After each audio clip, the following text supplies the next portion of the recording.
Bonsoir Jordan Bardella. Bonsoir Monsieur Pujadas, merci pour votre invitation. Soyez le bienvenu. Quelques mots sur le déroulement de cette émission d'abord. Vous serez interviewé tour à tour par 3 signatures de LCI, Amélie Carrouer, Ruth Elkrief et François Langlais, qui sont là juste derrière nous et qui se succéderont. Ils auront un quart d'heure chacun et ils s'appuieront sur une image qu'ils ont choisie pour vous interviewer. Et puis, avec notre partenaire Toluna, Harris Interactive et Jean-Daniel Lévy, nous livrerons au fil de l'émission les résultats d'un sondage avec 3 questions. 3 questions.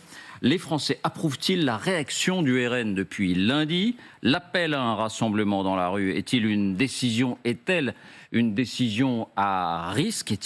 Et Jordan Bardella, vous-même, feriez-vous un bon président de la République? C'est la 3e question. On découvrira les réponses au fil de l'émission. 1 ou 2 questions en guise d'introduction.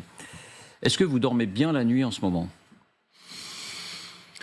Et quand on fait de la politique en première ligne, on est soumis à rude épreuve. Et c'est vrai que la surexposition et la situation dans laquelle nous sommes aujourd'hui, mais pas seulement depuis quelques heures, depuis plusieurs mois, depuis plusieurs années, celle d'un mouvement politique qui tente de construire une force puissante dans le pays, patriote, capable de succéder à Emmanuel Macron, impose le sens du devoir, le sens des responsabilités. Et je ne peux pas vous dire que le sens des responsabilités ne pèse pas, en tout cas qu'il ne pèse jamais. Ma question avait un sens plus précis. Elle était en rapport avec le dilemme, peut-être le vertige qui doit peut-être vous envahir.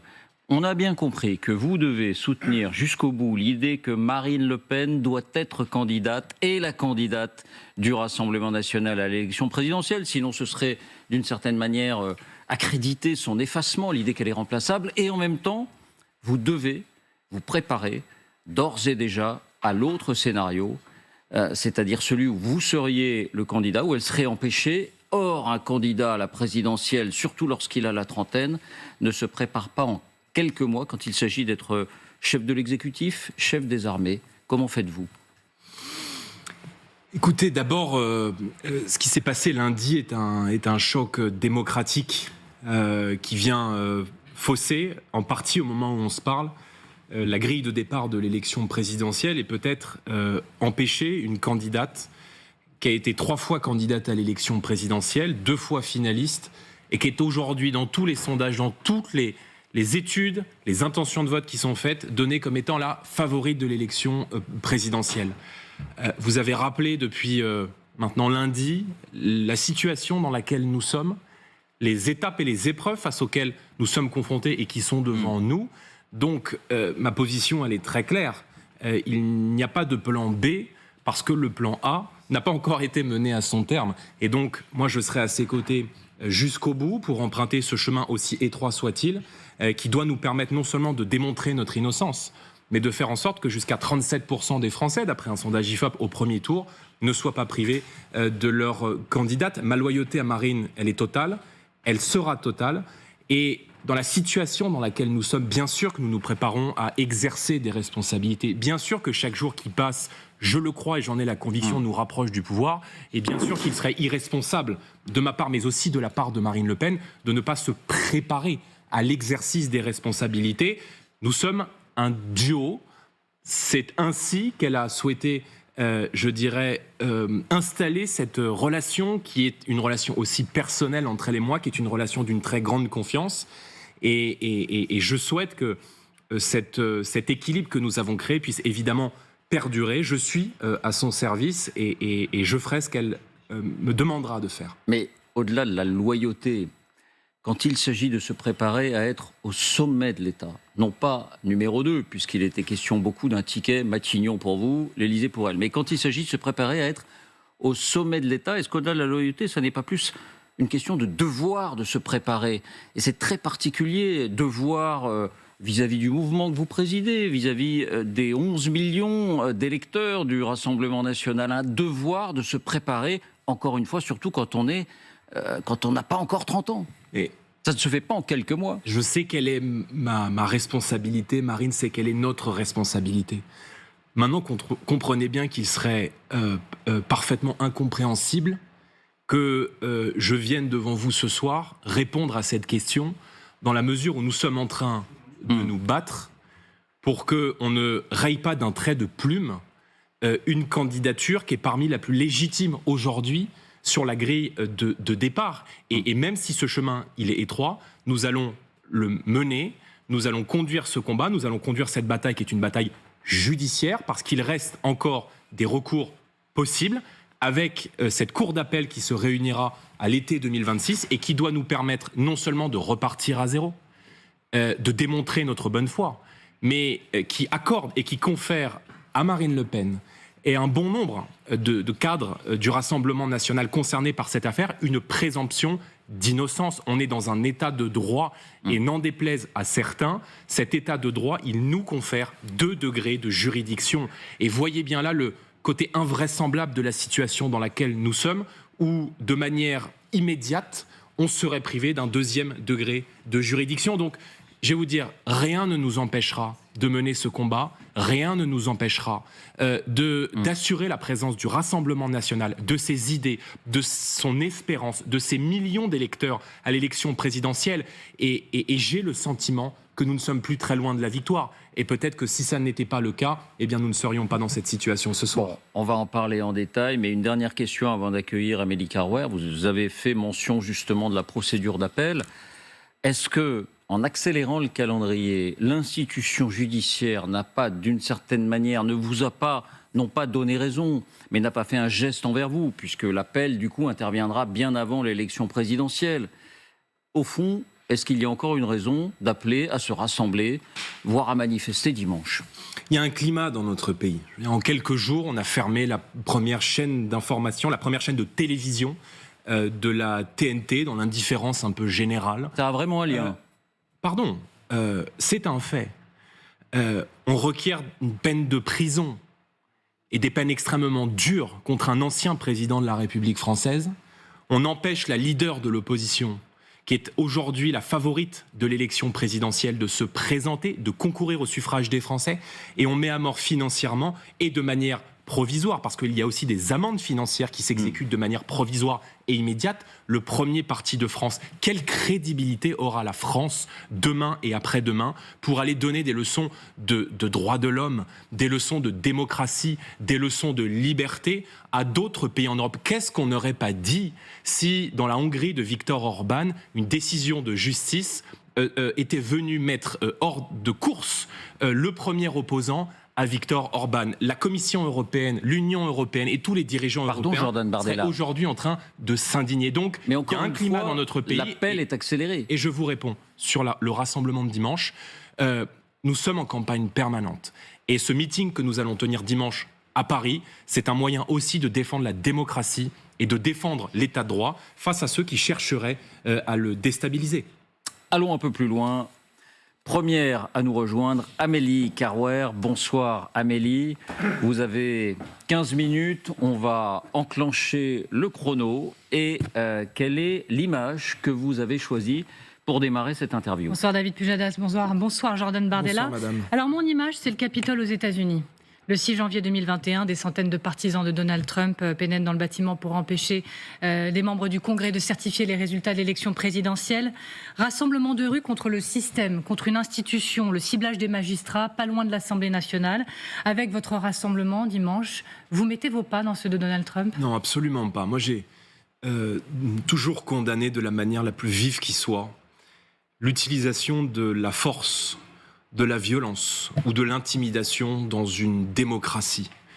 Pardon de vous rappeler que depuis que mon mouvement existe dans la vie publique, le Front National puis le Rassemblement National, la violence et l'intimidation, nous n'avons fait que la subir.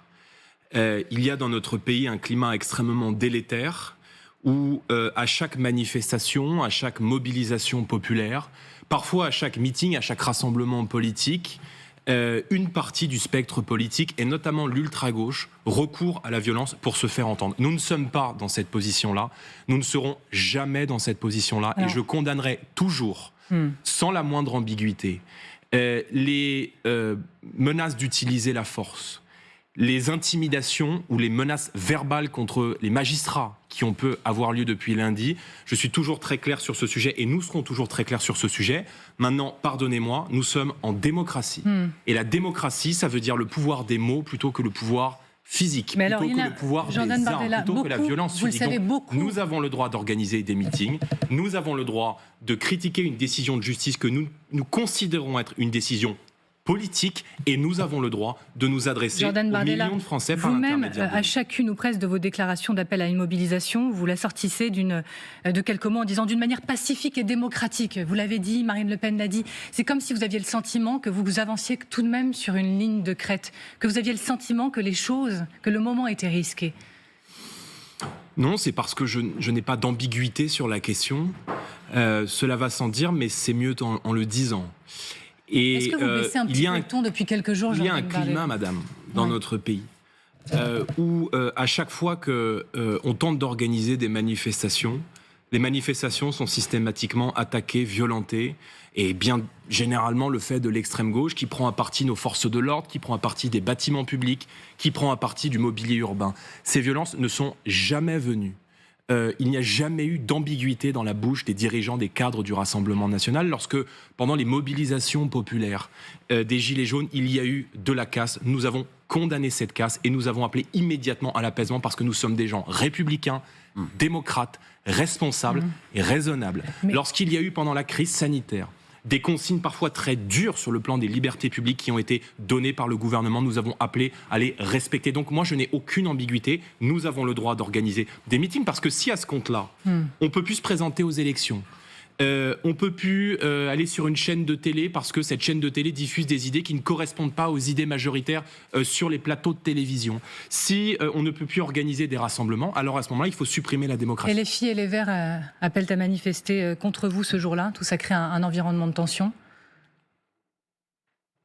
Ils font ce qu'ils veulent. Je veux dire, on est dans un pays où on a le droit de manifester librement, en sécurité. Et je vais vous dire, moi, Europe Écologie Les Verts, le Parti Socialiste, la France Insoumise, qui a un discours extrêmement ambigu avec l'ordre public, qui n'a jamais de mots pour condamner les atteintes aux forces de l'ordre, qui n'a jamais de mots plus durs contre ceux qui maintiennent la paix et la paix civile et la paix sociale dans notre pays, qui n'appartiennent pas à ma famille politique, qui n'appartiennent pas à mes idées, eh bien, ils ont le droit de manifester. Donc, encore une fois, il y a eu des incidents très graves aux États-Unis il y a quelques années. Nous ne sommes pas dans cet état d'esprit et nous ne serons jamais. Vous ne vous comparez pas du tout à Donald Trump, Jordan Bardella, parce que Donald Trump lui-même, il a réagi à la condamnation de Marine Le Pen en la comparant à ses propres déboires judiciaires. Marion Maréchal, sur cette antenne, ces derniers jours, elle a assumé la comparaison avec Trump. Vous n'assumez pas la comparaison avec Trump? Madame, il y a beaucoup de gens qui ont réagi à cette mesure extrêmement brutale et que je considérais comme une mesure politique. Et pas simplement des gens qui appartiennent à ma famille de pensée. J'ai entendu François Bayrou se dire troublé par cette décision. J'ai entendu M. Bellamy, M. Wauquiez. J'ai entendu il y a quelques semaines, s'agissant des réquisitions qui ont été appliquées, l'actuel garde des Sceaux, lorsqu'il était parlementaire, M. Darmanin, indiquait que le combat contre Marine Le Pen et contre le Rassemblement national, il devait se faire sur le terrain politique, dans l'arène démocratique, et jamais sur le terrain judiciaire. Si ça ne pose pas question qu'une personne qui est aujourd'hui donnée à 37% au premier tour de l'élection présidentielle soit empêchée de se présenter alors même que l'appel lui rend sa présomption d'innocence, eh bien je dis que oui, il y a un problème dans le fonctionnement de notre démocratie et il y a des millions et des millions de Français, dont peut-être certains nous regardent ce soir, qui sont extrêmement inquiets de cette dérive et du climat qui règne dans notre pays. Et j'ai aussi entendu des spécialistes du droit, j'ai entendu M. Schuttel, l'ancien secrétaire général du Conseil constitutionnel, Mme Lenoir, venir dire que cette décision, elle est membre honoraire du Conseil constitutionnel. Elle dit que cette décision n'est pas fondée en droit. Ça pose des questions de fond, à la fois sur le fond de la décision, sur la façon dont cette décision est motivée et sur le fonctionnement de la démocratie. Et on a le droit de le dire et on a le droit de l'exprimer. On dévoile à cette occasion une première réponse à notre sondage Toluna Harris Interactive sur le sentiment des Français par rapport à votre appel à manifester. C'est à peu près moitié-moitié en ce qui concerne l'aspect justifié ou pas de cet appel. Le RN appelle à un rassemblement de soutien à Marine Le Pen dimanche. Diriez-vous que c'est justifié 47, pas justifié 52 ? Mais lorsqu'on leur demande si cet appel va entraîner des tensions, c'est oui à 65%. Les 2/3 des Français jugent que votre appel à manifester va entraîner des tensions, peut-être en raison du climat. Le climat, justement, dont vous parliez, est-ce que ça vous fait réfléchir ? Monsieur Pujadas, pour une raison simple, c'est qu'à chaque fois qu'il y a une mobilisation, à chaque fois qu'il y a une manifestation, ça se termine avec des policiers qui sont pris à partie, ça se termine avec l'ultra-gauche et ça se termine avec les black blocs qui viennent pourrir l'intégralité des manifestations et des mobilisations qui sont organisées dans notre pays. Moi, je suis un défenseur des libertés et je défends aussi les libertés des Français qui ne pensent pas comme moi et des Français qui ne votent pas pour le Rassemblement national. Et si demain nous sommes à la tête du pays, nous défendrons aussi la liberté de dire, de penser, de s'exprimer, de pouvoir manifester en sécurité de gens qui ne votent pas pour le Rassemblement national. Donc, je pense qu'on doit revenir à une démocratie beaucoup plus saine, où le droit de manifester, il est garanti, où on peut s'exprimer librement et en sécurité. Or, je note que depuis plusieurs années, il y a eu dans les mobilisations une complaisance à l'égard des milices d'ultra-gauche. Et je tiens à rassurer ceux qui peuvent avoir des inquiétudes. Nous sommes dans un esprit totalement pacifique. Et s'il faut le dire, le redire, je continuerai de le redire. C'est une mobilisation pour la démocratie, pour faire respecter nos droits. Et il y a surtout souvent des débordements. L'État de droit. Vous avez raison, il y a souvent des débordements, mais faites-moi grâce de cela. Il n'émane jamais de militants du Rassemblement national, souvent de militants du gauche. Revenons sur les propos de Jean-Philippe Tanguy. Le député de la Somme, Jean-Philippe Tanguy, s'est lancé dans une tirade mardi à l'Assemblée nationale à l'occasion du retour de Marine Le Pen dans l'hémicycle. On va le réécouter. La vérité, hélas, c'est que jamais l'oligarchie n'a accepté que le peuple décide ni ne vote. Le système ne respecte que les urnes qui confortent son pouvoir, mais renie les suffrages qui lui déplaisent. Voilà qu'un carteron de procureurs et de juges prétend sortir du droit pour exercer la vendetta du système contre son seul opposant, le Rassemblement national. Carteron de procureurs et de juges. Depuis des décennies, le FN puis le RN se présentent, Jordan Bardella, comme le parti de l'ordre. Vous avez tout fait pour vous banaliser, vous normaliser. C'est fini tout ça. Est-ce que vous remettez vos habits de parti anti-système ? Est-ce que vous allez assumer à nouveau ce projet politique-là ? Non, pas du tout, mais on ne se laisse pas condamner quand on est innocent sans réagir, sans exprimer aussi parfois une forme de colère. Et je pense que c'est cette colère, ce sentiment d'injustice qu'a exprimé Jean-Philippe dans l'hémicycle. Vous pourriez reprendre ces mots, Jordan Bardella ? Vous pourriez reprendre, vous, ces mots ou pas, Jordan Bardella ? On n'a jamais vu de motivation aussi politique. Quand on invente un terme qui est celui de potentiel trouble à l'ordre démocratique, si Marine Le Pen venait à se présenter à l'élection présidentielle pour justifier sa mise hors course de la grille de départ de l'élection présidentielle de manière provisoire, on n'est pas dans le droit. On est dans une décision qui est une décision politique, qui est une décision partisane. Et nous avons le droit de défendre précisément notre droit. Or, nous estimons que deux de nos droits les plus fondamentaux ont été violés dans cette décision. Le premier, c'est le droit à un procès équitable. Lorsqu'on a une procureure qui vient déclarer lors de l'examen d'un des dossiers, je crois que M. Pujadas, vous l'avez rappelé sur ce plateau il y a quelques heures, je n'ai pas d'éléments pour accabler ce dossier, mais ça me ferait trop mal de demander la relaxe. Ça traduit un état d'esprit et ça traduit un parti pris qui est un parti personnel. Quand, dans le cas des élections législatives, des syndicats de magistrats cherchent à faire pression sur la démocratie française, on n'est pas dans le respect pur et simple de l'état de droit. Pardon, mais aux élections législatives, je portais les couleurs du Rassemblement national. Lorsqu'on a le syndicat de la magistrature qui vient publier un communiqué pendant l'entre-deux tours, en appelant non pas les citoyens, madame, mais les magistrats à tout faire pour empêcher le Rassemblement national de remporter les élections, pardonnez-moi, mais ça pose question. Et ça pose la question des pressions qui sont exercées par certains juges, par des syndicats comme le syndicat de la magistrature, sur le débat démocratique et sur le libre arbitre des électeurs français. Je vais vous reposer la mienne de question. Est-ce que vous reprendriez à votre compte les mots quarteron de procureurs et des juges ? Mais madame, on est dans l'enceinte de l'Assemblée nationale. Je les reprendrai pas devant vous parce que on est sur un plateau de télévision et vous pouvez pas sortir des propos d'un contexte de plusieurs heures de débat dans la maison du peuple, dans le Parlement, où il y a parfois des échanges qui sont très vifs, très durs sur le fond. Il a totalement raison, madame. Il sait très bien qu'il fait cette tirade justement pour qu'elle marque les esprits. C'est tout à fait assumé. C'est pas un fait isolé qu'on a été récupéré. Vous voyez ce que je veux dire? Vous-même, vous avez parlé de tyrannie des juges, Jordan Bardella. Est-ce que vous êtes en train de baisser un petit peu de ton, peut-être conscience que ça peut venir écorner votre image de normalisation? Mais madame, la normalisation, ça consiste à apparaître tel que nous sommes vraiment. Et dans le moment que nous traversons, nous avons et nous ressentons un profond sentiment d'injustice. Alors nous allons nous battre démocratiquement dans la cour d'appel, en l'occurrence, pour prouver notre bonne foi et pour prouver que sur le fond, venir mettre hors course une candidate à l'élection présidentielle pour un désaccord administratif sur la façon dont ont travaillé des assistants parlementaires européens, c'est la rhétorique dont il est question. Je trouve ça disproportionné. Les accents anti-système que vous retrouvez. Alors que jusqu'à présent, Amélie disait qu'on avait l'impression que vous, au contraire, vous vouliez montrer que ce système, la stratégie de la cravate, comme on disait, c'est terminé. Mais monsieur Pujadas... les accents anti-système, est-ce que vous les revendiquez? Monsieur Pujadas, je ne chercherai jamais à vous plaire. Voilà, je cherche à plaire aux millions de Français qui ne supportent plus la politique d'Emmanuel Macron et qui ont le sentiment que la justice française est forte avec les faibles et faible avec les forts.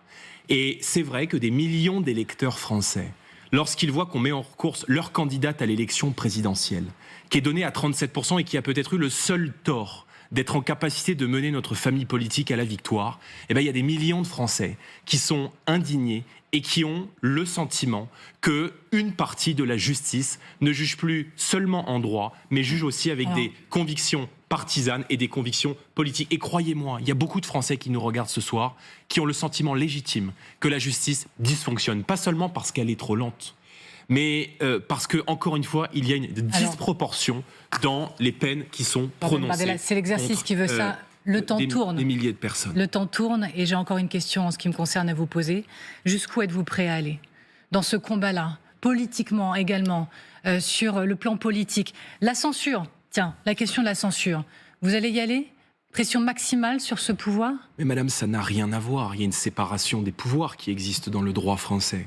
Je veux dire, une décision de censurer le gouvernement Bayrou n'a rien à voir avec le regard critique, le sentiment d'injustice qu'on peut éprouver à l'égard d'une décision de justice. Donc, je veux dire, si demain on décide de censurer M. Bayrou, et en tout cas compte tenu de l'inaction et de l'impuissance qui est la sienne, il prend la route d'une censure dans les prochains mois parce que, je veux dire, moi, ce qui m'importe, c'est le quotidien des Français. Quand le pouvoir d'achat n'est pas traité, quand les factures énergétiques des Français ne sont pas traitées, quand l'immigration est hors de contrôle, quand l'insécurité n'est pas traitée, alors ce sont des accusations et des reproches politiques que je fais contre ce gouvernement que personne n'a élu, que personne n'a choisi et qui doit se rappeler encore plus qu'auparavant qu'il a une responsabilité à l'égard du Parlement et aussi à l'égard d'un groupe qui est le premier groupe du Parlement. Je veux dire, je mêle pas les deux. C'est pas parce que je ressens une injustice terrible à l'égard d'une décision qui a été émise contre le Rassemblement national et contre sa candidate à l'élection présidentielle que, vous voyez, c'est des variables qui sont différentes. Maintenant, ce qui est certain, c'est que vous me posez la question à savoir jusqu'où je vais aller, jusqu'où nous entendons aller. Nous irons jusqu'au bout pour la France et pour les Français. Oui, ça veut dire quoi jusqu'au bout concrètement? Ça veut dire quoi? Ça veut dire qu'on se bat pour arriver au pouvoir et pour permettre à la France de renouer avec le fil de l'espoir. C'est le combat de la vie de Marine Le Pen, c'est le combat de ma vie, c'est le combat aujourd'hui de millions et de millions d'électeurs et rien ne pourra arrêter cet espoir et cette espérance qui s'est levée dans le pays et qui fait qu'il y a des millions et des millions de Français qui considèrent que nous sommes aujourd'hui une alternative politique crédible pour faire en sorte de rompre avec 30 ans de politiques qui ont abîmé notre pays. J'ai été rattrapé par le gong. Je joue le jeu jusqu'au bout, David. Non, allez-y, si vous voulez, une dernière relance. Non, ça ira. Alors, merci Amélie. Je laisse ma place à Ruth Elkrieff. Ruth Elkrieff nous rejoint. Bonsoir Ruth, vous avez 15 minutes. On enclenche là encore le chrono. Attendez que je sois assise. Quelle est l'image que vous avez choisie pour interpeller Jordan Bardella? Écoutez, j'ai choisi... Bonsoir Jordan Bardella. Bonsoir Madame Elkrieff. J'ai choisi l'image de Marine Le Pen qui quitte le tribunal, ulcérée, bouleversée. Et je me demande à ce moment-là, mais elle ne s'attend absolument pas à ce jugement? Vraiment? On s'attend à tout, parce qu'on sait, et je pense ce soir pouvoir parler en nos deux noms pour vous répondre, que le combat judiciaire, ça fait partie du combat politique. Et il y a des millions de Français qui ont le sentiment que tout sera fait pour nous empêcher d'arriver au pouvoir. Des gens qui, quand ils votent pour nous aux élections législatives, ont fait un score qu'aucun parti n'a jamais fait dans aucune démocratie occidentale. Même avec 37% des voix, on vient leur voler la victoire et on vient se mettre autour de la table pour dire on va les empêcher de gagner. Donc, on a compris que ça serait plus difficile pour nous que pour les autres. Oui, mais là, non. Apparemment, non.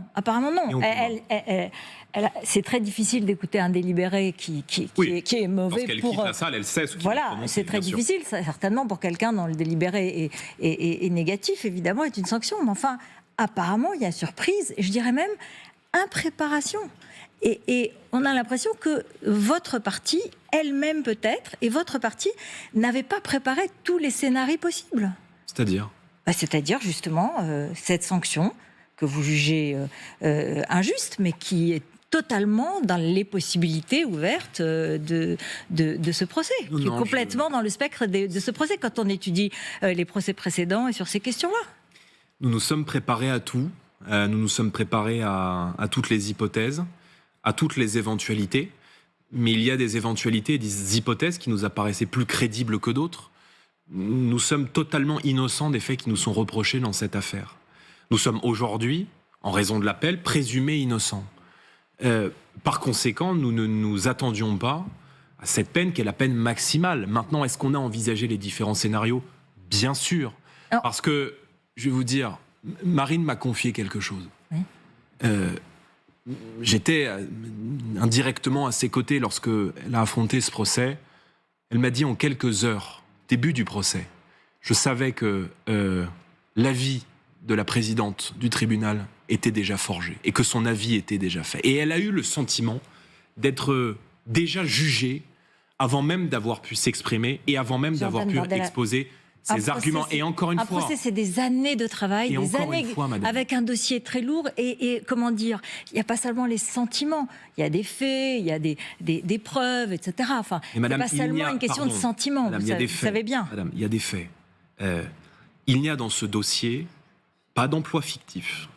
Il n'y a dans ce dossier pas un centime d'euro d'enrichissement personnel. Ça a été dit lors du jugement. Absolument. On parle d'un désaccord qui est un désaccord administratif sur la façon dont travaillent des assistants de députés européens. Désaccord administratif. Mais un désaccord administratif qui vise, plusieurs partis politiques français.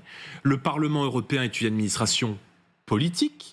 Je le sais parce que j'y siège depuis 6 ans. J'étais d'accord ce matin en session plénière à Strasbourg, qui fait de la politique, vous voyez, et qui est plus dur avec les gens qui combattent aussi l'idéologie européiste et qui ne croient pas dans cette Europe fédérale. Donc il y a un désaccord administratif sur la façon dont travaillent des assistants parlementaires européens. Donc c'est vrai, pour cet état de fait, on ne s'est pas dit qu'on irait jusqu'à priver une candidate à l'élection présidentielle, une citoyenne comme une autre, de la possibilité de faire belle. Quand on fait de la politique, on n'est pas au-dessus des lois, madame, mais on n'est pas non plus en dessous. Bien sûr, j'ai déjà entendu ça. Nicolas Sarkozy le répète souvent. Jordan Bardella, vous êtes un parti qui aspire à gouverner, vous l'avez dit tout à l'heure. Ça fait partie du travail de ce parti, de la responsabilité vis-à-vis de ses électeurs, David l'a dit, d'être prêt, effectivement, à toutes les possibilités, même si on pense qu'on est complètement innocent. Madame Elkrieff, ça veut dire quoi, être prêt on a eu l'impression que la riposte n'était pas organisée, que c'était pas médiatiquement préparé, qu'il y a eu une forme de solitude peut-être de Marine Le Pen dans cette épreuve dans laquelle elle est sortie avec beaucoup de surprises et donc un sentiment d'impréparation. Je vais revenir après sur le fond, bien sûr. Madame Elkrieff, c'est votre interprétation, ça n'est pas la mienne. Parce que ce qui m'a semblé la stratégie aussi, peut-être. Oui, ce qui m'a semblé aussi, c'est qu'il y avait peut-être un décalage aussi entre un parti qui est très dominant électoralement, 35% dans les sondages, mais peut-être une forme de fragilité dans l'organisation, justement, à cette occasion-là. Permettez-moi, et pardon de vous dire, que les sentiments et l'impression que vous avez eus ne correspondent pas à la réalité.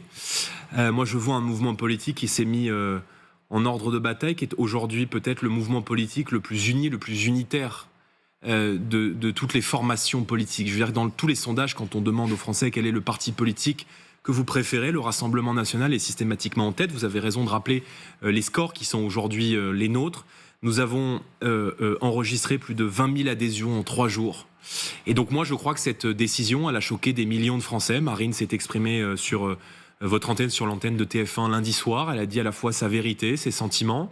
Et nous nous préparons, dans le cadre de ce meeting dimanche, à nous adresser aux Français et à leur dire, et à dire aux Français qui peuvent douter et qui peuvent se dire, mais est-ce qu'un jour ils finiront par gagner ? Est-ce que tout ne sera pas fait pour les empêcher d'arriver au pouvoir, qu'on ne les abandonnera jamais.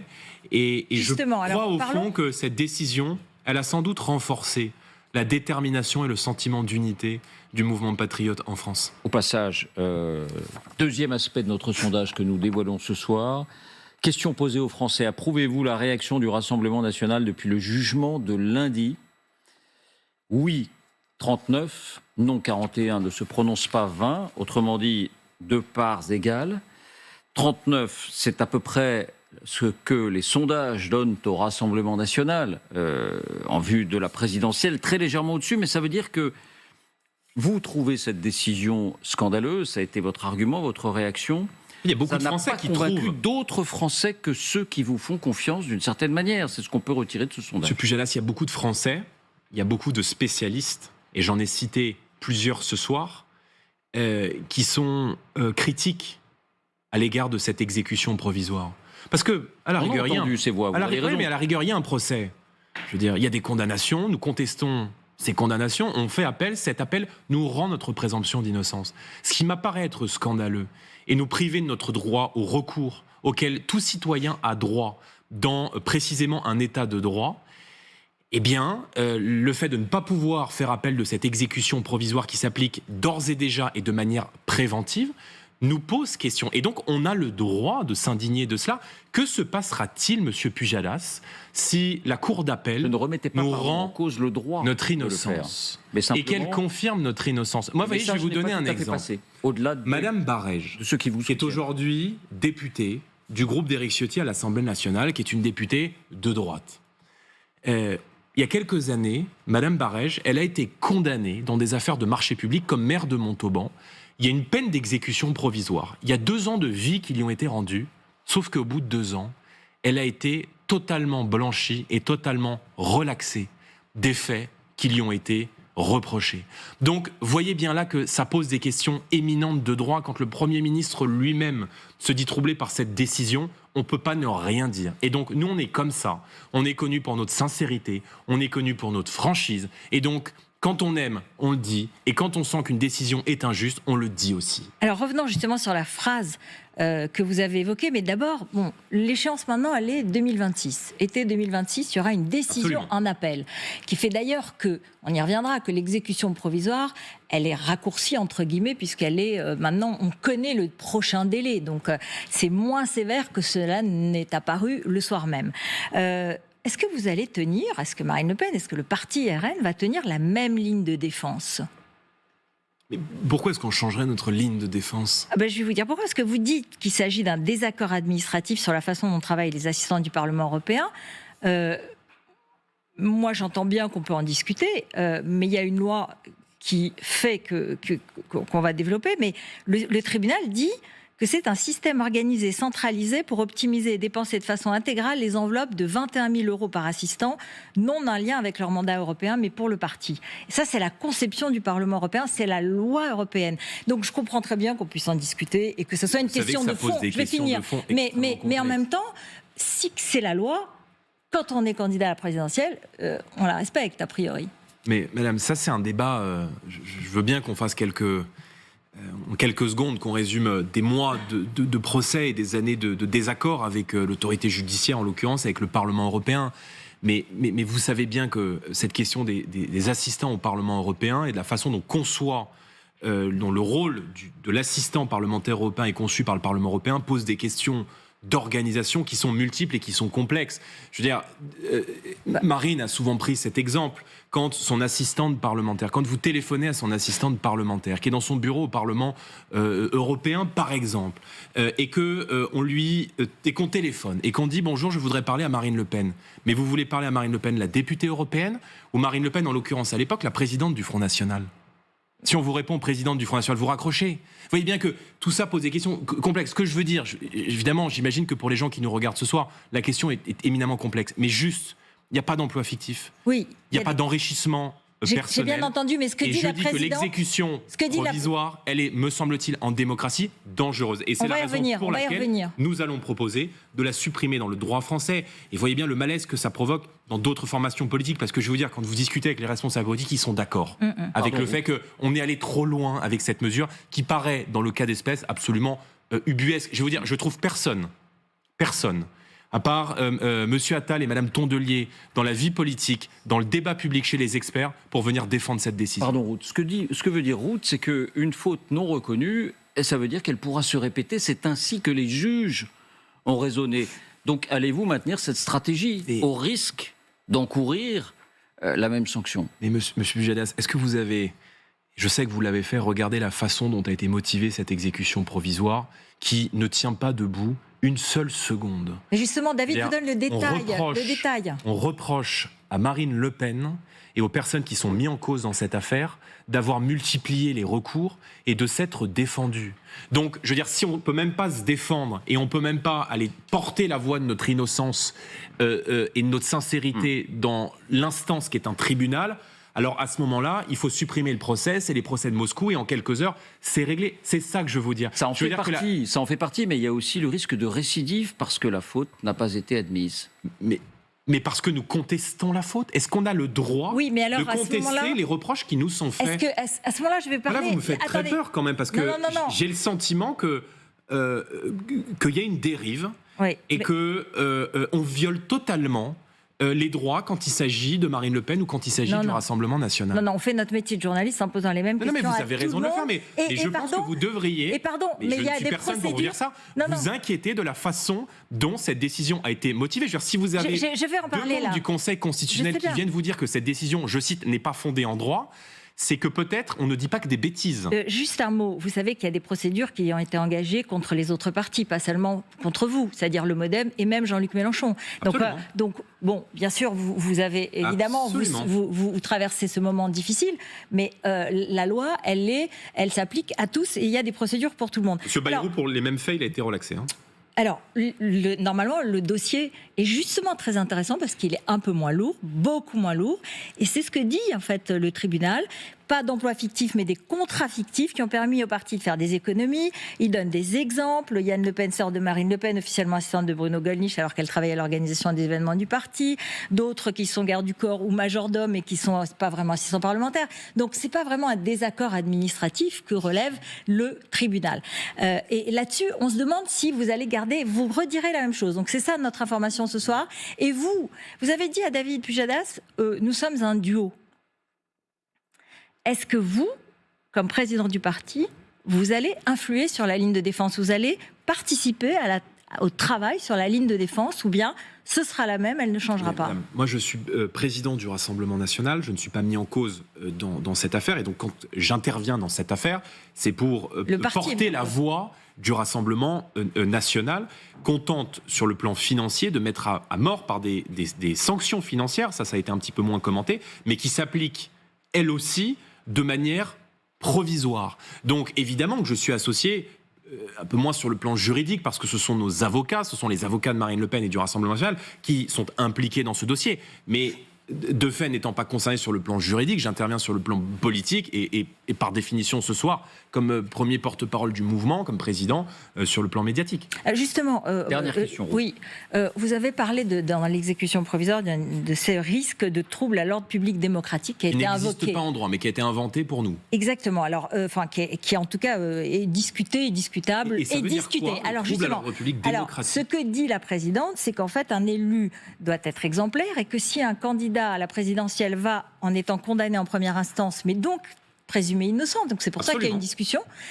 En même temps, elle dit qu'il doit être exemplaire. Et est-ce que vous personnellement, Jordan Bardella, vous ne pensez pas qu'un candidat qui va aller à la présidentielle doit être exemplaire? Et je voudrais vous citer, le 19 novembre 2024, vous aviez dit « Ne pas avoir de condamnation à son casier judiciaire est pour moi une règle numéro 1 lorsqu'on souhaite être un parlementaire de la République, a fortiori un candidat à la présidence. » Non ? Mais madame, on est dans un état de droit, oui ou non? Donc, à partir du moment où vous faites appel, vous êtes présumé innocent. Et voyez bien là le lien. Je veux dire, elle n'a même pas cherché à faire semblant, la personne qui a pris cette décision, la magistrate, la juge qui a pris cette décision. Elle fait un lien direct entre ce jugement, entre ce dossier qui concerne le Parlement européen et l'élection présidentielle. Je veux dire, c'est quoi le trouble à l'ordre démocratique? C'est quelle notion de droit? Entendu, vous voyez bien que j'ai bien entendu, mais je vous ai posé une question par rapport à votre déclaration. Est-ce qu'il faut avoir un casier judiciaire vierge? Est-ce qu'il faut être exemplaire quand on est candidat à l'élection suprême? Bien sûr qu'il faut être exemplaire. Est-ce qu'il faut avoir un casier judiciaire vierge? C'est vous qui l'avez dit. Oui, je l'ai dit dans un contexte très clair. Vous rappelez, notamment, je parlais évidemment, en l'occurrence, quand j'ai été interrogé des élections législatives, et j'ai indiqué, et nous l'assumons, que nous demandions tout le temps à nos candidats qui candidatent aux élections départementales, aux élections municipales, aux élections législatives, le casier judiciaire B2, c'est-à-dire des faits qui sont condamnables, me semble-t-il, au-delà de 5 ans de prison ferme. Et ça nous semble totalement normal. Mais je veux dire, encore une fois, voyez bien là que les faits sont beaucoup plus compliqué que de les résumer en quelques secondes. Et encore une fois, je veux dire, à partir du moment où la magistrate fait le lien de manière très claire avec l'élection présidentielle, je veux dire, ce dossier, quand il est jugé en droit, on parle du Parlement européen, on parle d'assistants parlementaires, on parle d'un parti politique. Donc, c'est un lien politique et c'est donc une motivation qui est une motivation morale et politique et non une motivation juridique. Et c'est ce qui pose problème entre nous à beaucoup de juristes. Alors, y compris dans l'audiencement à l'été 2026. C'est aussi pour éviter de percuter l'élection présidentielle. Donc, parfois, c'est peut-être à votre désavantage, c'est comme ça que vous le vivez. Parfois, ça peut être à votre avantage. L'appel? Ben oui. L'accélération du calendrier. Il est audiencé en fonction du calendrier des présidentielles. Cela nous permettra de démontrer notre bonne foi plutôt que prévu. Et donc vous voyez bien que ça peut être aussi, ça vous permet en tout cas d'être en votre faveur. Enfin, la question qu'on peut se poser, c'est pourquoi est-ce que, de manière assez, je dirais assez inédite, le procureur et le président de la Cour d'appel signent un communiqué commun pour donner une date de verdict à l'été 2026. Il y a à la fois le temps très court que vous soulignez, vous avez raison de le souligner, et il y a en même temps un horizon qui est donné très vite. Ça ne se fait quasiment jamais. Mais vous le regrettez. Ce qui veut donc dire que, et c'est la conviction personnelle, c'est que ce jugement écrit avec les pieds a sans doute créé un trouble chez beaucoup de magistrats et chez beaucoup de spécialistes de l'autorité judiciaire. Et donc vous ne changerez rien à votre ligne de défense? Non. Merci. Merci Ruth. Merci. François Langlais nous rejoint maintenant. Bonsoir François, prenez place. Vous avez un quart d'heure, là encore on va enclencher le créneau. Alors vous nous parlez des soutiens qu'on peut considérer comme encombrants du Rassemblement national dans cette affaire, mais juste avant, l'image sur laquelle vous souhaitez vous appuyer. Bonsoir Jordan Bardella. L'image que j'ai retenue en effet, elle date de moins de 24 heures, c'est celle du président Trump hier soir, avec son grand tableau sur lequel il a présenté tous les taux des droits de douane qui frappent les partenaires commerciaux des Américains. Droits de douane très élevés, droits de douane injustifiés. L'Europe est frappée à hauteur de 20%. Doit-on, faut-il, selon vous, prendre des mesures de rétorsion contre l'Amérique, et si oui, lesquelles ? Oui, bien sûr. Je pense qu'il faut sortir de la naïveté commerciale dans laquelle l'Union européenne et les nations européennes sont plongées depuis plusieurs années. La volonté du président Trump, c'est de faire en sorte que pour vendre aux États-Unis, pour vendre sur le marché américain, on produise en Europe. Ça aboutit, et vous avez raison de rappeler... Produire aux États-Unis. Produire aux États-Unis, pardonnez-moi, merci de me reprendre. Pour vendre aux États-Unis, il faut produire aux États-Unis. Ce qui aboutit évidemment à cette liste, qui est difficilement explicable d'ailleurs, parce que beaucoup de spécialistes ont énormément de mal à donner les montants. Il y a non seulement le sentiment d'une méthode très brutale, mais en plus des chiffres qui sont totalement aléatoires. On a plus de 10% de droits de douane à l'Iran, 50% de droits de douane à Saint-Pierre-et-Miquelon. Je ne savais pas que la première puissance économique mondiale était menacée par quelques cagettes de homards qui sont exportées depuis Saint-Pierre-et-Miquelon. Mais d'abord, la France est une victime collatérale, puisque notre déficit à l'égard des États-Unis d'Amérique est de l'ordre de 4 milliards. Et nous payons en réalité pour l'Allemagne et pour l'excédent budgétaire de la totalité de la zone euro et de l'Union européenne, qui est de plus de 150 milliards à destination des États-Unis d'Amérique. Moi, la question que je me pose... Qu'est-ce qu'on doit faire ? Qu'est-ce qu'il faut faire ? D'abord, je pense qu'il faut une riposte commerciale. Parce que des droits de douane dans le monde de plus en plus dur... Sur les produits américains ? Dans le monde de plus en plus brutal, dans lequel nous sommes plongés et dans lequel nous allons aller, dans cette démondialisation qui remet en première ligne l'intérêt des nations, l'intérêt des peuples, la volonté très forte de certains dirigeants comme Trump de défendre l'intérêt de leur pays d'abord. Et je ne lui reproche pas de défendre l'intérêt de l'Amérique d'abord, je reproche aux nôtres de ne pas défendre l'intérêt de la France, l'intérêt des Européens. Donc, je pense qu'il faut une riposte d'abord sur le plan commercial, avec des droits de douane, pas des droits de douane de bourrin, mais des droits de douane extrêmement ciblés, et notamment parce que c'est bien l'excédent, je dirais, budgétaire américain sur commercial. Le marché, l'excédent commercial, c'est sur les services numériques et notamment sur les entreprises du numérique. Il faut taxer les Google, les Amazon, les Microsoft, les Apple. En tout cas, l'Union européenne a un excédent commercial sur les biens, elle a un déficit sur le plan des services numériques. Donc je pense qu'il faut d'abord des droits de douane ciblés pour rééquilibrer, l'attaque commerciale que nous subissons. Ça veut dire quand même que vous frappez les consommateurs européens, qui vont voir le prix de ces services augmenter. Deuxièmement, pardon, c'est une objection, vous ne voulez pas répondre ? Non, je pense qu'il faut... Oui, enfin, je pense que les géants du numérique font des bénéfices records et qu'on ne peut pas se faire attaquer de manière brutale avec cette méthode sans riposter. Donc, quitte à renchérir le prix pour les consommateurs français. Il faut faire ça intelligemment. Le protectionnisme, il doit être ciblé et on doit évidemment, au plus du possible, protéger l'intérêt des consommateurs et surtout l'intérêt des entreprises françaises et européennes. Mais j'aimerais dire une chose. Vous n'avez pas tout à fait répondu à François. Je vais vous répondre. Les prix vont augmenter pour les consommateurs. Je vais vous répondre. On aurait tort de considérer que le décrochage de l'économie française à l'égard des États-Unis d'Amérique, il est de la responsabilité de Donald Trump, il est de la responsabilité là maintenant. Depuis 2008, il y a des écarts de richesse considérables qui se creusent entre l'économie américaine, l'économie française et les économies européennes.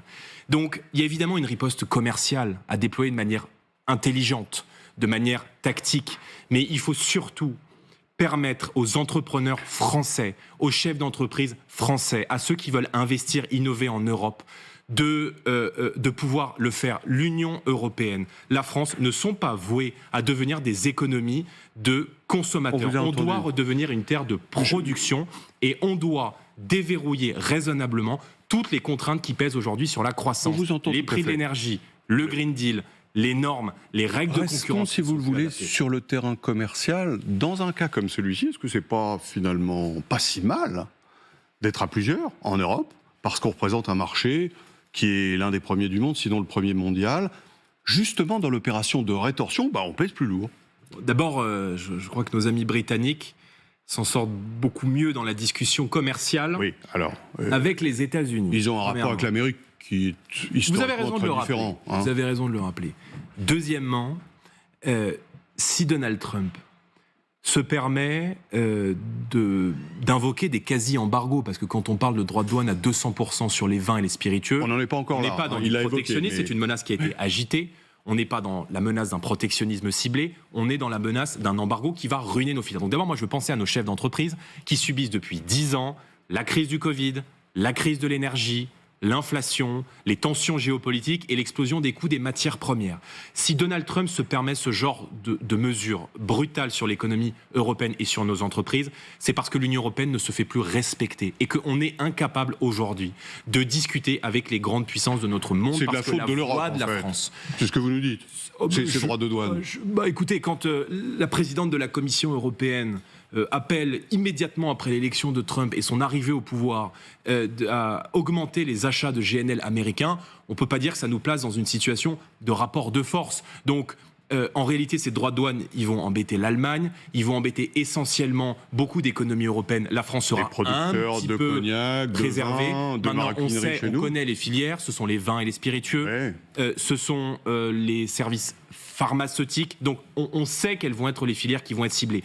Il n'y a rien d'autre à faire au moment où on se parle que d'aller négocier, que de prendre un billet d'avion, que d'aller à la Maison-Blanche et que d'aller discuter de puissance à puissance avec le président américain et d'être le porte-voix de nos filières. Je pense que la Commission européenne s'y est extrêmement mal pris en assumant notamment, s'agissant du Bourbon, de cibler délibérément les États républicains. On ne peut pas dire qu'on s'y soit bien pris. Maintenant, la méthode de Trump, elle est brutale. Et je veux dire, on ne peut pas vivre au crochet de l'Amérique. Il faut qu'on déverrouille les contraintes qui pèsent aujourd'hui sur nos chefs d'entreprise. En un mot, Jordan Bardella, l'Amérique de Trump, c'est une amie, c'est une ennemie pour nous? Je pense qu'une grande puissance est à la fois, et peut-être à la fois un partenaire, un concurrent, et sur certains domaines un adversaire. Les États-Unis sont un allié historique de la France. Maintenant, les États-Unis, ils ont fait un choix très clair. Ils ont élu un président américain et une administration qui va défendre les intérêts de l'Amérique d'abord. Je ne suis pas certain que les effets soient très bons pour les consommateurs américains. Mais ça, c'est un autre sujet. C'est leur sujet. Moi, ce qui m'intéresse, c'est qu'on recrée les conditions de la croissance en France. Et c'est la raison pour laquelle je me bats notamment au Parlement européen contre le Green Deal, contre cette surchauffe réglementaire qui est inspirée de l'écologie punitive, qui fait qu'aujourd'hui, quand vous êtes un chef d'entreprise, que vous voulez monter votre business en France, c'est un cauchemar fiscal et normatif. C'est pas Bruxelles qui taxe les produits français. François, je vous prends un peu de temps. En l'occurrence, je vous le redonnerai. En l'occurrence, puisque c'est la Commission européenne qui a la compétence commerciale. C'est vrai, mais c'est pas elle qui impose les droits. Il y a 8 ans, Marine Le Pen s'était rendue à la Trump Tower à New York pour tenter de rencontrer Donald Trump. Aujourd'hui, est-ce que vous, président du Rassemblement national, vous le referiez ? Oui, bien sûr. Je pense que notre rôle aujourd'hui, la position dans laquelle nous sommes, est une position qui nous place comme un parti de gouvernement qui a vocation à présider, à gouverner et à diriger la France. Par conséquent, il est parfaitement naturel que nous entretenions des liens et que nous développions des liens avec toutes les grandes puissances de ce monde. Il y a quelques jours, je me suis rendu en Israël à l'invitation du gouvernement israélien et sur le plan sécuritaire, il est normal, encore une fois, que nous commencions dès maintenant à développer des liens avec des gouvernements du monde entier. Je veux dire, le problème de la France, c'est qu'on s'est fâché avec tout le monde. Emmanuel Macron, il a affaibli considérablement la voix de la France en Europe, mais aussi sur la scène internationale. Et on voit bien là que la façon dont on est traité par les États-Unis d'Amérique vient de la dilution de la voix de la France dans l'Union européenne et dans une incapacité aujourd'hui de la présidente de la Commission à protéger les intérêts européens. Donc, je veux dire, la France, elle doit redevenir souveraine. On doit être capable de reprendre le leadership en Europe. Et nous, demain, eh bien, on se battra pour que la France reprenne son rôle de puissance fondatrice dans la construction européenne. Je ne suis pas pour une sortie de l'Union européenne, mais je veux que la France puisse défendre ses intérêts. Je vais vous prendre un exemple très simple qui va parler à nos chefs d'entreprise. La question de l'énergie. Il n'est pas normal que nous ayons une énergie qui est 2 fois plus chère qu'aux États-Unis, alors que la France a pendant très longtemps été une grande puissance nucléaire et que grâce au nucléaire, libéré des règles européennes de fixation des prix de l'électricité complètement absurde, qui fait qu'on vend aujourd'hui l'énergie en France nucléaire au prix où on vend le gaz en Allemagne. C'est complètement fou et je souhaite que la France puisse récupérer son avantage comparatif pour redonner de l'oxygène à nos chefs d'entreprise, pour redonner de l'oxygène aux ménages français. Et c'est à ce prix-là qu'on pourra réindustrialiser. Il faut qu'on redevienne un paradis énergétique. Je reviens à la décision de justice de lundi dernier. On a vu dans la journée Un certain nombre de réactions justement à cette décision à l'étranger qui témoignaient d'une solidarité avec Marine Le Pen. Viktor Orban, Premier ministre hongrois, prend quand même quelques libertés avec l'état de droit chez lui. Vladimir Poutine, qui envahit l'Ukraine, qui embastille ses opposants. Elon Musk, qui a fait une sorte de salut nazi. Vous-même, vous avez critiqué ce salut similaire fait par Steve Bannon. Donald Trump, bien sûr, qui est quand même la figure centrale des émeutes du Capitole. Il manque que le chinois. C'est vraiment tous les affreux Jojo. Si on était dans un film de James Bond, on se dirait c'est le club du spectre, quoi. Est-ce que vous assumez cette fraternité-là ? Pardon, je pense que la question ne se pose pas en ces termes. Ah, c'est comme ça que je vous la pose. Oui, François Bayrou, François-Xavier Bellamy, Laurent Wauquiez. C'est cela dont je parle. Oui, d'accord. Alors, vous l'avez entendu tout à l'heure, vous les avez mentionnés. Vous pourriez citer, il se trouve que nous siégeons dans le même groupe que le Premier ministre hongrois au sein du Parlement européen, donc il est naturel que entre partenaires européens, Vladimir Poutine. Oui, mais j'ai pas de lien avec la Fédération de Russie, mais quand la France passe son temps à donner des leçons de démocratie à la terre entière, je comprends que ça titille les régimes autoritaires que de voir que la leader de l'opposition est empêchée de se présenter en France. Mais encore une fois, Monsieur Langlais, qu'est-ce qu'on n'aurait pas dit sur ce plateau si, dans la Hongrie de Viktor Orban, le leader de l'opposition, qui est candidat à la succession de M. Orban et qui sera son adversaire lors des prochaines élections l'année prochaine, était empêché de se présenter par une décision de justice. Je pense que la Commission européenne aurait déjà envoyé les chars à Budapest. C'est le cas en Russie. Pour vous, c'est une démocratie, la Russie ? Non. Non. Je pense que la Russie est un régime autoritaire qui traite d'une manière brutale et violente ses opposants. On qualifie souvent la démocratie hongroise d'illibérale. C'est d'ailleurs un terme que revendique lui-même Viktor Orban. C'est l'un de ses inventeurs. C'est un mot qui vous paraît bien décrire ce régime ? Non, mais je fais pas de... ça, c'est des termes, si vous voulez, qui sont utilisés par les experts je vais vous poser la question pour critiquer des régimes. Non, mais pardon, c'est des termes qui sont utilisés par les experts pour critiquer des pays. C'est lui-même, pardon. On refuse. C'est Viktor Orban par exemple, la politique d'immigration qui est imposée par Bruxelles, où l'on défend les valeurs, où l'on défend l'identité nationale. Ces régimes sont considérés comme des régimes illibéraux. Vous avez cité des responsables politiques et des dirigeants internationaux qui ont apporté leur soutien à Marine Le Pen. On pourrait citer aussi Madame Meloni, qui d'ailleurs sur le plan économique est extrêmement intéressante à regarder, je crois, s'agissant de l'excédent budgétaire primaire. L'Italie est le seul pays du G7 qui est en excédent en 2024. Et je me souviens qu'on a dit beaucoup de mal de Madame Meloni lorsqu'elle a été élue. On a dit attention, ce sont les régimes illibéraux, elle va remettre des murs, c'est le retour des barbelés. Il se trouve que l'Italie, sur le plan industriel ou sur le plan diplomatique, se porte plutôt bien. Je vais vous poser la question autrement. Si vous comparez la Hongrie et la France, est-ce que vous pensez que la démocratie française a des atouts différents, meilleurs que la Hongrie, ou pas ? Dans l'histoire, la France a toujours été une très grande démocratie et moi je combats pour qu'elle le reste. Vous voyez, je suis à la tête d'un parti politique qui a gagné les élections législatives. 37% des voix au second tour des élections législatives. Encore une fois, il n'y a aucun parti dans aucune démocratie occidentale qui a atteint ce résultat et qui s'est retrouvé écarté de tout. Et le parti qui a fait 5%, les Républicains, s'est retrouvé à la tête du pays. Donc la France est une démocratie malade, abîmée, où pour gouverner, il faut avoir perdu les élections, où on ferme des chaînes de télévision et où on neutralise sur le plan politique et judiciaire la favorite de l'élection présidentielle. Donc, je considère effectivement que dans les circonstances dans lesquelles nous discutons ce soir, nous n'avons que très peu de leçons de démocratie à donner à ces régimes autoritaires que vous avez mentionnés. Mais moi, je me bats pour que la France retrouve une certaine idée de la démocratie, qu'elle redevienne une démocratie complète et qu'on rétablisse les libertés, toutes les libertés dans notre pays. Justement. Vous vous dites libéral au plan économique, on vous a entendu défendre ces idées-là. Est-ce que vous l'êtes aussi sur le plan de la société ? C'est-à-dire ? Eh bien, je vais préciser ma question.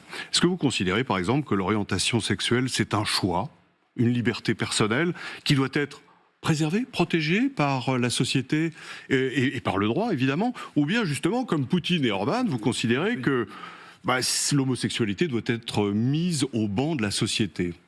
Pourquoi vous me posez cette question, monsieur Leroy ? Parce que justement, on parlait d'Orban et de Poutine, et ils en ont fait une cible manifeste. Je ne suis pas pour interdire la Gay Pride, par exemple, qui a été interdite dans les pays que vous mentionnez. Vous avez tout à fait raison. Viktor Orban a dit « je n'en veux plus chez moi ». C'est quelque chose qui vous choque. Je ne suis pas favorable à cette mesure en France. Vous êtes contre, donc. Je pense que ces pays sont... en tout cas, les partis politiques que vous avez mentionnés sont, c'est vrai, plus conservateurs que ne peut l'être la société française et que je ne peux l'être moi. Moi, vous voyez, je me bats pour protéger... D'abord, je me bats pour toutes les libertés et je me bats pour protéger tous les Français, sans aucune distinction de race, d'origine, de sexe ou de religion. Et ceux qui s'en prennent à des Français à raison notamment de leur orientation sexuelle me trouveront toujours sur leur route parce que, encore une fois, je défends tous les Français. La France est le pays des droits de l'homme. Et je me bats non seulement pour qu'elle le reste, mais pour qu'elle le redevienne. Donc vous voyez quand même bien une différence entre la France et la Hongrie, par exemple. Mais parce qu'il y a des différences de société. La Hongrie est un pays... Non, là on ne parle pas tout à fait de ça. Si, parce que la Hongrie est un pays qui est plus... On parle de valeurs. Qui est plus conservateur. Oui. Et moi, ce qui m'inquiète aujourd'hui, c'est de voir des idéologies rétrogrades s'enraciner dans un certain nombre de territoires. Je veux dire, pourquoi est-ce qu'il n'y a plus 2 homosexuels aujourd'hui qui peuvent se tenir la main dans certains quartiers de la Seine-Saint-Denis ? Parce qu'ils se sentent menacés par l'insécurité et sans doute menacés par le fondamentalisme islamiste. Donc, vous voyez, moi j'ai toujours été très clair sur ces sujets. Et encore une fois, ceux qui, dans notre pays, par vision rétrograde de la société, cherchent à s'en prendre, à intimider, à menacer, à exprimer des propos sexistes, homophobes, racistes, quels qu'ils soient, je les combattrai toujours avec la plus grande fermeté et je ne fais pas de tri dans ces différentes catégories. François vous demandait si la Russie, pour vous, était une démocratie. Les États-Unis sont une grande démocratie. Est-elle, selon vous, en péril, comme beaucoup le pensent ? Péril, c'est un peu beaucoup dire, mais en tout cas, est-ce qu'elle est menacée par certaines pratiques, l'attitude vis-à-vis des cours de justice, de Donald Trump ou de son administration, l'attitude vis-à-vis de certains médias ? On pense à la société de presse parce que dans leur cartographie, ils n'ont pas respecté le désir de rebaptiser certaines zones géographiques. Est-ce que pour vous, il y a un sujet là ? Je veux dire, les Américains peuvent, et je crois qu'ils l'ont fait, choisir librement leurs représentants, leurs élus, les juges, et par-dessus tout le président américain. Si vous voulez, moi j'ai un peu de mal à chaque fois que on a le sentiment que les peuples votent mal. Vous voyez, si M. Biden, si Mme Harris avait été élue, vous ne m'auriez pas posé la question. Donc, je veux dire, non, mais admettez, il faut respecter que dans toutes les démocraties occidentales, il y a un grand mouvement aujourd'hui populaire, patriote, de sursaut qui est en train de s'opérer. C'est un mouvement pour la défense de l'identité, c'est un mouvement pour la défense de certaines valeurs, c'est un mouvement pour la défense, le retour de l'intérêt national, la défense des nôtres avant les autres. Je revendique cette forme de bon sens. Et on a un peu le sentiment que les idées qui sont dominantes sur certains plateaux de télévision ne sont plus les idées majoritaires aujourd'hui dans le pays, en France. Et j'ai le sentiment que nous sommes aussi l'expression de ce courant patriote populaire. Ce courant patriote et populaire que vous appelez de vos voeux, il ne doit pas s'exprimer au détriment de l'état de droit, des conseils constitutionnels et des cours suprêmes. Vous êtes d'accord avec ça ? Bien sûr. Oui. Non, parce que je prolonge la question de David. Mais j'ai l'impression qu'il y a plein de sous-entendus ou d'accusations subliminales dans vos questions. Donc, moi, je vous réponds clairement. Donc, elles sont très simples. Posez-moi vos questions clairement et je vous répondrai clairement. Ne tournez pas autour du pot, s'il vous plaît. Mais non, c'était juste pour prolonger la question de David, où on voit le président américain. Mais vous me faites des allusions depuis en disant. Ah non, pas du tout. Pas d'allusion. L'homosexualité, quand même. Comme si il y avait des. C'est pas des difficultés à répondre à vos questions. C'était des questions pures et simples. Et vous y avez d'ailleurs répondu de façon très claire. Sur les États-Unis, vous entendez cette forme d'inquiétude qui s'exprime aux États-Unis même d'ailleurs, mais aussi en Europe, sur la pratique de la séparation des pouvoirs par Donald Trump, qui ne considère pas le contre-pouvoir judiciaire, constitutionnel, le contre-pouvoir de presse de la même manière que ses prédécesseurs. Pardon. Donc je vous demandais si vous, à titre personnel, vous étiez aussi... Mais d'abord, moi, à titre personnel, la sociologie sur la démocratie américaine, c'est pas mon sujet. Vous voyez, moi, j'essaie de regarder ce qui se passe en France. Comment on peut donner des leçons à qui que ce soit, Monsieur Pujadas, quand on ferme en France la première chaîne de télévision de la TNT. Quelle leçon de démocratie on peut donner quand on empêche la leader de l'opposition, la favorite de la présidentielle qui est donnée à 37%, de se présenter à une élection? Mais quelle leçon de démocratie on va désormais pouvoir être en capacité de donner à des régimes autoritaires partout dans le monde? Enfin, je veux dire, on peut se regarder quand même avant d'aller donner des leçons de morale, des leçons de droits de l'homme, des leçons de liberté, des leçons de démocratie aux autres. Regardez ce qui se passe dans notre pays. Je veux dire, on fait 37% des voix à une élection, on ne peut pas gouverner. Alors, on a tous les autres partis politiques qui se mettent autour de la table, et nous, on arrive premier, on n'a rien, vous arrivez dernier, vous avez tous les pouvoirs. Enfin, je veux dire, c'est ça qui devrait vous interpeller si vous êtes comme moi, un amoureux de la démocratie pleine, complète et intégrale. Non, mais on a aussi posé toutes les questions ici sur les attendus de ce jugement, et on en a souligné certains aspects. Mais comme c'est la 3e fois que vous y faites allusion, nous, on n'a pas l'habitude ici de parler des confrères. Quoi qu'on pense de C8, il y a une autorité indépendante qui s'appelle l'Arcom et qui a appliqué des règles parce que les fréquences sont un bien public, les fréquences de la TNT, et qui estime que cette chaîne, n'ayant pas respecté à plusieurs reprises les avertissements puis les amendes, ça a mené à cette sanction-là. Est-ce que ça signifie que, de même que la justice vous paraît parfois être aux mains de juges rouges, comme vous l'avez dit, vous estimez que l'Arcom n'est pas une autorité indépendante qui mérite le respect? Et Monsieur Pujadas, il y a combien d'éditorialistes, de spécialistes qui partagent mes idées sur le plateau de France Inter ou de C'est à vous? Parce qu'il se trouve qu'on n'en voit pas beaucoup, vous voyez. Et ce qui dérange avec C8 en l'occurrence, c'est que C8 a réintégré un peu de pluralisme. Ça, c'est votre interprétation. Et dans le débat public. Non, c'est l'interprétation de beaucoup de Français. Qu'on mette des amendes, qu'on sanctionne, quand parfois il peut y avoir des propos qui vont trop loin. C'est le jeu de la démocratie, c'est le jeu de l'autorité de régulation. Mais qu'on décide de fermer une chaîne de télévision dans un pays comme le nôtre, ça me choque. Même si elle ne respecte pas ses obligations. Mais des obligations. Et encore une fois, c'est pas une question d'opinion. Et quoi qu'on pense de C8, on des peut obligations être, de quoi?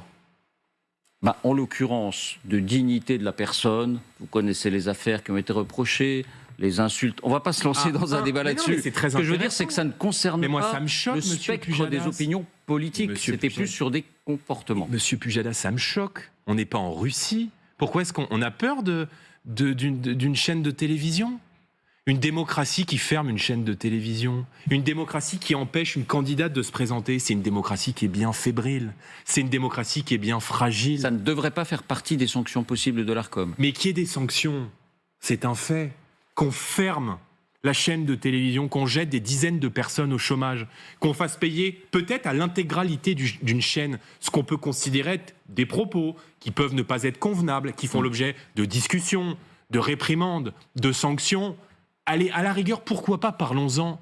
Mais est-ce que vous pensez qu'en fermant une chaîne de télévision ou qu'en empêchant une candidate de se présenter à l'élection présidentielle, est-ce que vous pensez que vous allez éteindre les idées ou le pluralisme qu'il ou qu'elle porte?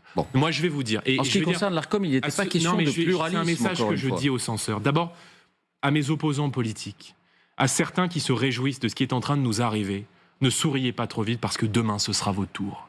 Et quand on se bat pour nos droits, on se bat aussi pour les vôtres.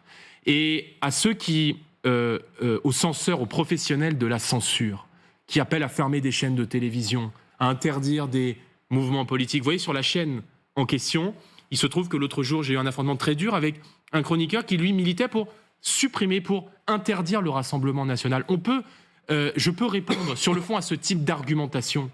Mais, je veux dire, quand on tue un mouvement politique, quand on tue une incarnation politique, on ne tue pas ses idées. Et donc, je dis aux censeurs, ce que vous appelez à fermer, ce que vous appelez à boycotter, ce que vous appelez à interdire, en réalité a sans doute l'effet contraire sur l'opinion.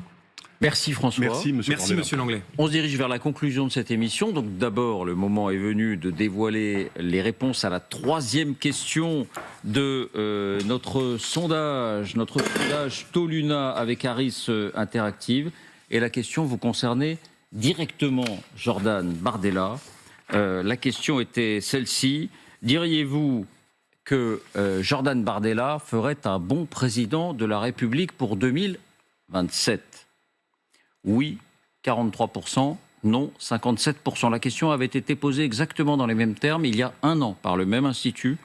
C'était 40% Donc on est passé de 40 à 43, plus 3 points. Lorsque cette question est posée concernant Marine Le Pen, c'est à peu près le même chiffre qui est évoqué. Autrement dit, pour les Français, et on peut l'imaginer pour une grande partie des sympathisants du Rassemblement national qui doivent se retrouver dans ces 43, vous incarnez un tout aussi bon présidentiable que Marine Le Pen. Quelle conclusion en tirez-vous ? C'est difficile de réagir à ce type de sondage parce que... Il y a pire. Oui, il y a pire. Mais je vais vous dire, que ce soit pour la fonction que vous avez mentionnée ou pour toute autre fonction, moi je me bats pour que nous arrivions au pouvoir. Et donc je sais la responsabilité que nous avons sur les épaules. Que vous avez ? Je sais, mais que j'ai, que Marine a, que nos cadres, que nos députés ont. Et je sais qu'on incarne pour des millions de Français la possibilité que ça aille mieux dans leur quotidien et la possibilité de faire en sorte que la France reste la France et qu'elle redevienne la grande nation, la grande démocratie qu'elle a toujours été. Donc, je mesure le poids de la confiance de ces millions de Français qui est aujourd'hui sur nos épaules. Et que ce soit sous cette forme ou sous une autre, avec Marine, nous allons nous battre pour que le combat que nous menons depuis des années puisse permettre à la France et aux Français d'aller mieux demain. L'autre enseignement, évidemment, on ne peut pas ne pas le noter, c'est que d'une certaine manière, les Français ont dans l'idée que Marine Le Pen ou Jordan Bardella, un candidat du Rassemblement national, c'est d'abord un candidat du Rassemblement national. Autrement dit, c'est un peu comme si la page pouvait être tournée et que ça pourrait être votre tour. Et pour l'instant, la page, elle n'est pas tournée, monsieur Pujadas. Et ça rejoint la question que vous m'avez posée au début de cette émission. Moi, je me suis engagé en politique, d'ailleurs le lendemain d'une émission que vous animiez sur le service public au début de l'année 2012, pour Marine Le Pen. Voilà, je me suis engagé pour elle.